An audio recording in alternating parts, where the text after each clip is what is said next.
Headquarter में अपनी हाजिरी वहाँ देता हूँ कि ताकि हमारे साथ कोई नाइंसाफ़ी नहीं हो।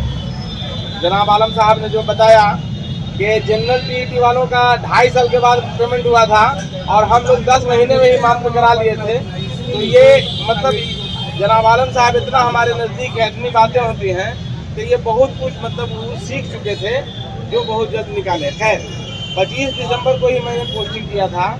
5 जनवरी को जो डायरेक्टर प्राइमरी का लेटर आया और उसके बाद सभी जिलों ने अपने अपने तरह से इस पर लेटर निकालना शुरू किया, तब हम लोग जाने कि ANIOS के मसले में ये सरकार के इस ट्रैप में हम फंस कैसे गए।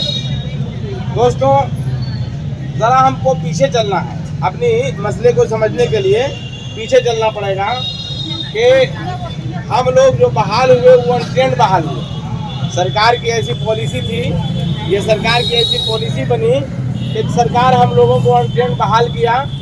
उसके विज्ञप्ति के अकॉर्डिंग 2009 में मनमोहन सिंह एक कानून लाते हैं, शिक्षा का अधिकार अधिनियम 2009, ठीक है। उसका इम्प्लीमेंट वो सही वक्त पर करते हैं और उसमें रिलैक्सेशन देते हैं कि इतने समय में सारे जो देश के अनट्रेंड शिक्षक हैं वो ट्रेनिंग पूरा कर देंगे। उसके बाद भी नहीं होता है तो उसको रिलैक्सेशन 2 साल और बढ़ा देते हैं। 2014 में उनकी सरकार चली जाती है, 2014 में नई सरकार आती है। ये सरकार का एक कृतित्व रहा हमेशा कि इनका अपना कोई काम नहीं, पुराने कामों पर अपना लेबलिंग चिपका के, अपना लेबल चिपका के और उसी से काम चलाया करते हैं।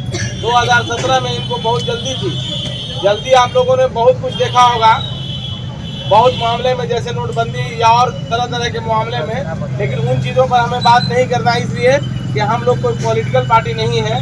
हम एक शिक्षक की मतलब जमात है और शिक्षक सरकार के सिस्टम का एक हिस्सा है।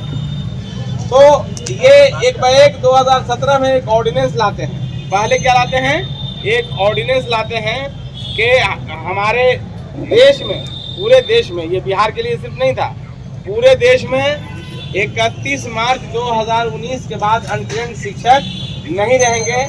31 मार्च 2019 तक ट्रेनिंग उनको कर देना है। जिनकी ट्रेनिंग नहीं होगी, पूरी नहीं होगी, वो 1 अप्रैल 2019 से ऑटोमेटिक टर्मिनेट कर दिए जाएंगे। ये इन्होंने एक मतलब ऑर्डिनेंस लाया। उस ऑर्डिनेंस पर पार्लियामेंट के दोनों सदनों में बहस हुई। बहस होने के बाद वो विधेयक का रूप लिया, फिर कानून बना।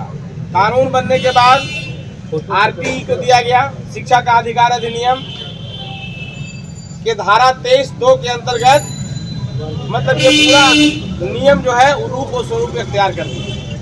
ठीक है, नियम क्या था कि 31 मार्च 2019 तक हमें ट्रेनिंग कर देना है।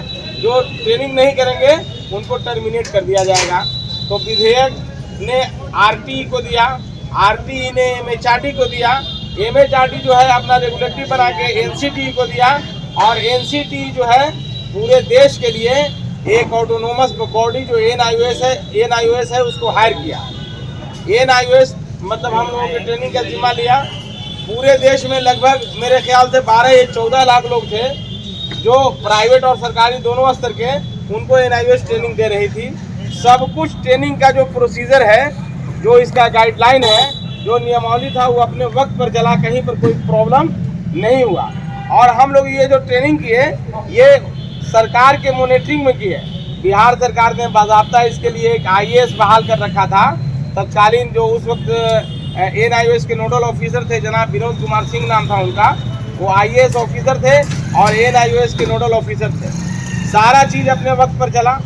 आप लोगों को याद होगा, हम लोग बहुत अच्छी तरह से जान रहे हैं कि ANIOS अपने तयशुदा शेड्यूल के अकॉर्डिंग दिसंबर 2018 में ही फाइनल एग्जामिनेशन का डेट निकालता है 14 और 15 फरवरी को। आप लोगों को याद होगा 14 और 15 फरवरी को फाइनल निकालता है, क्योंकि ANIOS जो है NCTE के उस गाइडलाइन से बंधा हुआ था जिसके तहत उनको NCTE और सारे विभागों के उस गाइडलाइन से बंधा था, जिसके तहत इनको 31 मार्च 2019 से पहले ट्रेनिंग को पूरा करना था। ये वो रिजल्ट है। ठीक है, तो दिसंबर में वो शेड्यूल निकालता है, एग्जामिनेशन का शेड्यूल निकालता है फरवरी 14 और 15 फरवरी को। ठीक है, 14 और 15 फरवरी को जब शेड्यूल निकालता है, देखिए सरकार की असल में साजिश को हमको समझना है कि सरकार कहाँ और कैसे किस तरह हमारे साथ साजिश किया और किस ट्रैप में हम फंस चुके। तो दिसंबर में शेड्यूल निकालता है 5 जनवरी 2019 को। उस वक्त जो विनोद कुमार सिंह NIOS के नोडल ऑफिसर थे, उन्होंने NIOS को लेटर लिखा। पूरे भारत में किसी ने नहीं मतलब इसका विरोध किया। बिहार सरकार ने लेटर लिखा कि भाई आप फरवरी 14 और 15 फरवरी के इम्तिहान को 1 महीना एक्सटेंड कर दें, 15 और 16 मार्च को आप इसको कराएं। हमको पता नहीं चलता है मैंने सरकार के पदाधिकारियों का और इस गूंगी बहरी सरकार का कि आखिर ये करना क्या चाहता है।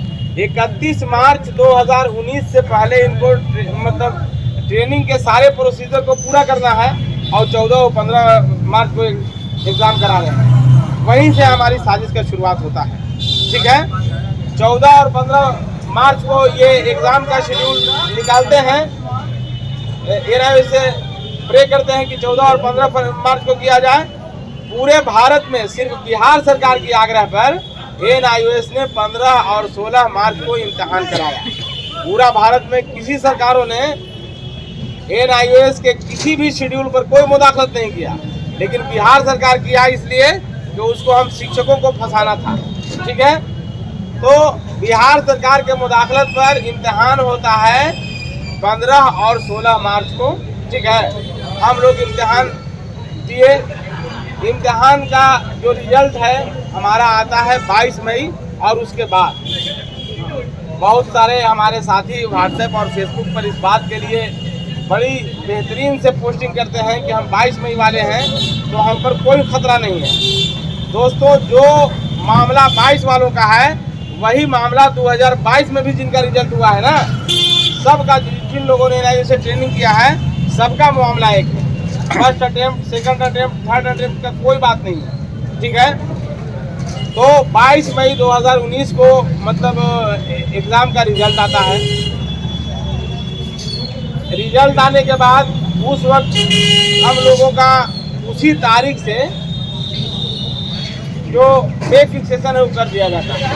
नया हम लोगों को ट्रेन का वेतनमान मिल रहा था, बड़ी हम लोग खुश हुए कि एक हैंडसम सैलरी मिलने लगा। हम लोगों ने उसके लिए प्रतिरोध या प्रतिशोध नहीं किया। ठीक है, सब चीज़ अपने कायदे के मुताबिक चल रही थी। 2020 में मैं खास करके मुकेश साहब मैंने डेट इसलिए बता रहा हूँ कि ये सारा डेट नोटेड होना चाहिए।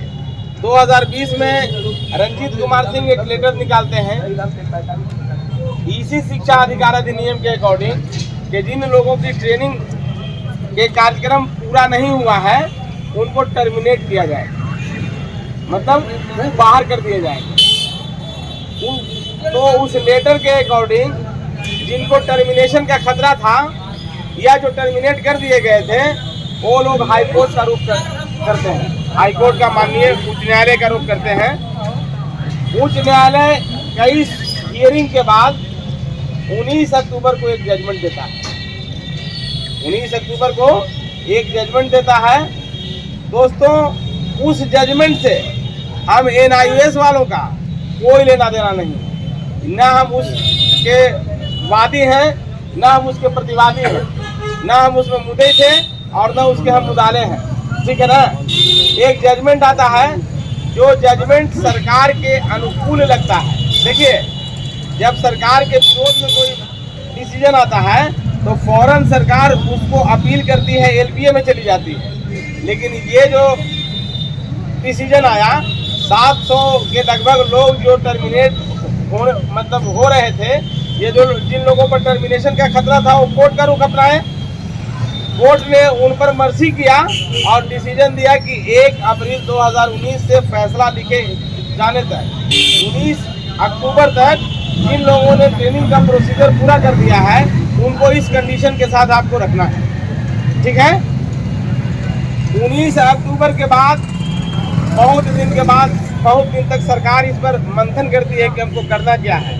तो सरकार इस नतीजे पर पहुंचती है। दोस्तों, बड़ी भयानक चीज़ है ये। सरकार जो वहाँ पर प्लानिंग बना रही है, पटना में हम लोग देख रहे हैं डायरेक्टर प्राइमरी से 13 मरतबा मिला हूँ और प्रिंसिपल सेक्रेटरी से 4 मरतबा मैं मिला हूँ, ठीक है ना। बात आगे मैं इसके बारे में करूँगा। तो बहुत ही खतरनाक मतलब सूरत हाल सरकार का हमारे लिए बन रहा है। खतरनाक सूरत हाल क्या है कि सरकार देखी कि 700 टीचरों के एवज, 700 टीचर तो हमारे यहाँ नवनियुक्त के तरीके से रह जाएंगे, 700 टीचरों के एवज 70,000 टीचरों के पॉकेट में हाथ डाल दी। कि इस फैसले से हमें फ़ायदा ये होगा कि इन 70,000 NIOS के जो डिग्री धारक हैं, जिनको NIOS ने ट्रेनिंग किया है, इस फैसले में और इस ट्रैप में इनको हम फंसा लेंगे। 25 तारीख को ही इसके बारे में हमने मैसेज किया था, जब वहाँ का रिपोर्ट हमको पूरा मालूम हुआ। और इस पर सूचना जानकारी शंका इन्होंने 5 जनवरी तो ये 25 तारीख को ही मैंने ये कर दिया था। इसके बाद 5 तारीख को एक लेटर आता है। लेटर के बाद मैं कई बार फेसबुक लाइव आकर इस बारे में मतलब बताया, लेकिन लोग उस पर ध्यान नहीं देते हैं। आज शिक्षकों को डायरेक्ट जब तक आपके पॉकेट से तनख्वाह नहीं कटेगा, हमको लगता है कि तब तक लोग मतलब जागरूक से बेदार नहीं होते, ठीक है। तो सरकार की एक उच्च स्तरीय बैठक और वार्ता होती है कि इस ट्रैप में इनको फंसा लेना, ठीक है। मैं इस पर बहुत ही मुनज़्ज़म तैयारी अपना किया हूँ। हम लोगों को बात कुछ नहीं करनी है। हमारे साथ टेक्निकली फॉल्ट किया है। हम इस मुकेश साहब बड़ी राकेश सर है, राकेश जी दूसरे राकेश जी, हम लोग इस डिसीजन में कहीं नहीं आते। ना हम इसके वादी हैं, ना हम इसके प्रतिवादी हैं, न इस डिसीजन का कोई असर हम पर होता है। हम पर असर क्या हो रहा है कि जो हमारे सेवा पुस्तिका पर इन्होंने 22 मई 2019 जो लिख दिया है, वो ये समझ रही है सरकार की ये हमारे पास एक डॉक्यूमेंट्री एविडेंस आ गया। हमारी सेवा पुस्तिका पर जो संधारित किया और उसमें 22 मई 2019 लिखा, ये समझ रही है कि हमारा ये एक डॉक्यूमेंट्री प्रूफ है और इसके अकॉर्डिंग इनको हम लपेट लेंगे। ये कितनों छटपटाएंगे तो कुछ नहीं होगा। क्यों कुछ नहीं होगा? हमारे बहुत सारे साथी जिनको इस बारे में बहुत कुछ मालूमात नहीं है, वो कहते हैं कि इस मामले को हाई कोर्ट में चैलेंज करना चाहिए, इस मामले को यहाँ चैलेंज करना चाहिए, ये करना चाहिए, वो करना चाहिए। दोस्तों, सबसे पहले मैंने नारा दिया था और सबसे पहले लोगों को कहा था कि इसके लिए हमारा जो सबसे उत्तम जो तरीका है, वो तरीका आंदोलन का है। हम आंदोलन से सरकार को झुका सकते हैं, लेकिन वो आंदोलन का रूप क्या होगा, उस आंदोलन का स्वरूप क्या होगा? वो आंदोलन का स्वरूप इस तरह होगा कि अन्ना हजारे 5 आदमी के साथ बैठे थे और 5 आदमी के साथ बैठने के बाद वो इस तरह का स्वरूप लिया वो आंदोलन कि मनमोहन सिंह जैसी मजबूत हुकूमत को उखाड़ के फेंक दिया। हमको आंदोलन किस तरह का करना होगा? हमको आंदोलन किसान आंदोलन की तरह करना होगा कि किसान आंदोलन जब किसान विधेयक के खिलाफ में बैठे तो सरकार उनको कौन सी गाली नहीं दिया, आतंकवादी, खालिस्तानी, पाकिस्तानी, टेरर फंडिंग, तरह तरह के मतलब उनको तरह तरह के लक़ब से उनको संबोधित किया। बावजूद उसके वो लोग जर्रा बराबर भी नहीं टिके और दिसंबर जैसी कड़कड़ाती सर्दी में भी वो लोग अपना तंबू डाल के बैठे रहे। नतीजा हुआ कि सरकार को अपना विधेयक वापस लेना पड़ा। आंदोलन का रूप हो सकता है। तो हमने सबसे पहले आंदोलन 23 फरवरी को तब एक होता है और वो हमारे जो आंदोलन का जो था उसको डाइवर्ट होता है। हमको शायद आप लोगों से ज़्यादा क्या नहीं है, आप लोग हमको बताएं कि हमारे मामले में NIOS का कोई रोल है कि पूरा ट्रेनिंग प्रोसीजर का, पूरा ट्रेनिंग के शेड्यूल का और NIOS के कार्यक्रम का आप बता दीजिए और बताइए कि हाँ NIOS हमको इस ट्रैप में फंसाई है या NIOS का ये मतलब गलती हो सकता है। NIOS ने कई मरतबा रिटर्न और ऑर्डर कई बार इस बात का क्लेरिफिकेशन दे चुका है कि हमारे शिक्षक मार्च 2019 में पास हैं और जो इनके सर्टिफिकेट पर तारीख दर्ज है वो डेट ऑफ प्रिंटिंग है, न कि डेट ऑफ पासिंग है। बावजूद इसके तो हमारे कुछ जिन लोगों को अपनी मार्केटिंग करना होता है, ठीक है ना। आप लोग जानते होंगे सर, अभी जो प्रधानाध्यापक का जो मैंने सरकार जो इम्तिहान ले रही थी, हम लोग उर्दू TET वालों को एकदम मुस्तरद कर दिया कि हम लोग इसके एबल नहीं है। मैं कोर्ट चला गया, अपनी संसाधनों से लड़ा किसी से मतलब चंदा कलेक्शन नहीं किया, अपनी संसाधन से लड़ा। और सरकार की बिहार की इतिहास में ये पहला मतलब मेरा डिसीजन था कि सरकार के नियमावली को हमने रद्द करा दिया। ठीक है, सरकार की नियमावली जो बनाती है वो स्वायत्त है नियमावली बनाने के लिए, रद्द करा दिया। खैर, जो हम शंखनाद किए आंदोलन का, तो उसको कुछ लोग जो लोग मेमोरेंडम देने का अपना फोटो डालते हैं, मंत्री से मिलेंगे तो फोटो डालते हैं। अब्दुल बाकी रोज विभाग में रहता है, लेकिन कभी हमारा फोटो आप लोग डालते हुए नहीं देखा होगा। तो वो लोग क्या किए कि हमारे मिशन को, हमारे विजन को, हमारे आंदोलनात्मक गतिविधि को कम करने के लिए वो रूट डाइवर्ट कर दिए NIOS की तरफ। उनका एक बेहतरीन साइबर ये चलता है सोशल मीडिया पर, अक्सर लोग हम में वो रूट डाइवर्ट हो गया और NIOS की तरफ चले गए। बावजूद इसके, चूंकि वो एक रोजा मतलब कार्यक्रम था एक दिन का, बावजूद इसके हम 5 दिन तक इसी तरह टेंट, तिरपाल और दरी बिछाकर आप लोगों का इंतजार करते रहे। ठीक है ना, जब देखा कि लोगों को में दिलचस्पी नहीं है, तब वहाँ पर मतलब जो भी आते थे उनका हम मंतव्य लेते थे और उनके मंतव्य के अकॉर्डिंग अब देखा कि हम शिक्षकों में वाकई में जो आदमी आगे बढ़ेगा, है ना, जो लोग प्रचार करता है वो ठीक है, जो काम करेगा, है ना, बिना प्रचार के वो बहुत बड़ा ये है। लोगों के मतलब कहने पर हमने हुकूमत को ऐसा मतलब सबक सिखाने का तहैया किया है कि ये सोच नहीं सकते होंगे। ठीक है ना, तो मैं उसी पर आ रहा था कि बहुत सारे हमारे साथी कहते हैं कि भाई इसको हाई कोर्ट में चैलेंज करना चाहिए, डबल बेंच में चैलेंज करना चाहिए। हाई कोर्ट में सुनिए, इस फैसले से हमारी सेहत पर, NIOS के शिक्षकों की सेहत पर कोई फर्क नहीं पड़ता है, इसलिए कि ना हम इसके वादी हैं न इसके प्रतिवादी हैं। डबल बेंच में कौन जाएगा? इस फैसले को चैलेंज कौन करेगा? जो इससे प्रभावित होगा, 1 नंबर पॉइंट, है ना, या जो उसमें मुद्दई होगा या मुदाले होगा। हम लोग न मुद्दई हैं न मुदाले हैं। बहुत लोग अपना ओवर एक्टिंग करके कुछ लोग कोर्ट में गए, पटना माननीय उच्च न्यायालय में लगभग 5 SLP जो है NIOS के मुद्दे पर अब तक खारिज हो चुका है। NIOS का मुद्दा जैसे ही हाई कोर्ट में जाता है, हाई कोर्ट कहती है कि आप किस में आते हैं, category A, B, C, D, E, F, G, H तक कैटेगरी बनाया है ना। NIOS के मामले में अब सुनने के लिए हमारे पास कुछ नहीं है। हमने NIOS के सारे मामलात पर डिसीजन दे चुका है।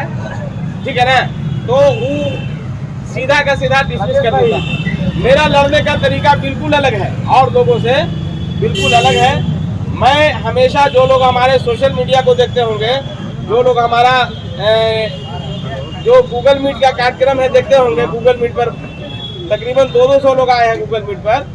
हमने हमेशा कहा कि हुकूमत को हम अपनी पीठ पर लाकर हुकूमत से, सरकार से हम बॉलिंग कराएंगे और हम चौवा और छक्का मारेंगे।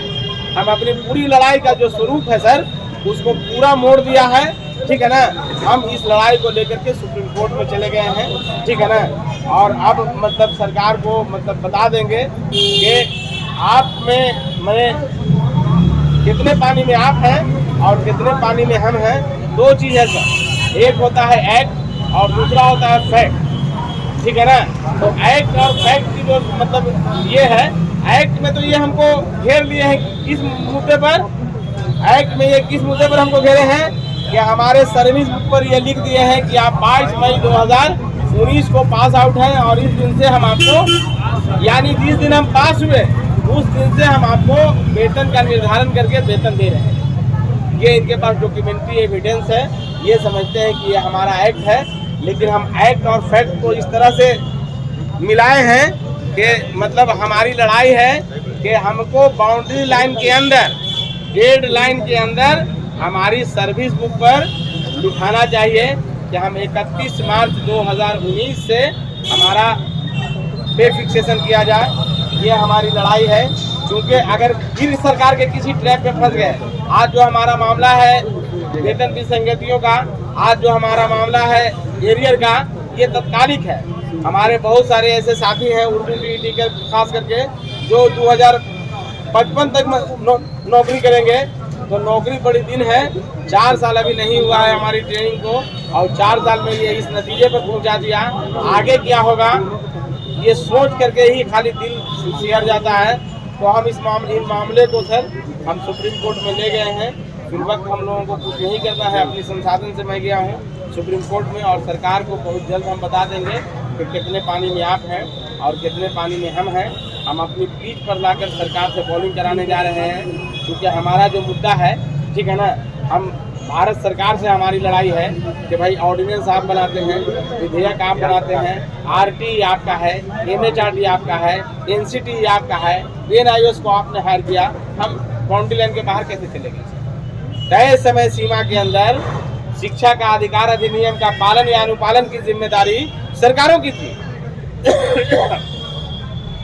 और हमने तय समय सीमा के अंदर अपने सारा ट्रेनिंग का प्रोसीजर पूरा कर दिया।